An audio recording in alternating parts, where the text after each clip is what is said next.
Hey guys, welcome back to our channel. So for today's video, I'm gonna teach you how to mirror a PDF image for printing in Adobe Acrobat Pro DC. So first, of course, head over and launch Adobe Acrobat. And here, open up your PDF image file. Then next, locate the print icon at the top corner of your screen, or you can also simply press Ctrl plus P on your keyboard. This will open up the print window. Then here the print window will then pop up. Now from the printer options, you're going to switch to Adobe PDF. Then beside it, click on Properties. From here, switch to Layout. Then click on the Advanced button.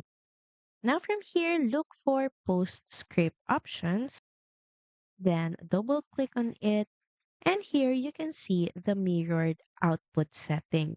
So right now it's currently set to no. And to change it, click on it, then click on the drop down menu and change to yes. To apply the changes, press OK.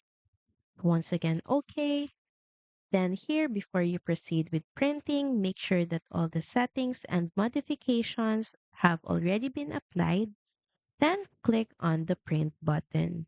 So that's pretty much it. Thank you very much for watching this video, and I'll see you again on the next one. Bye!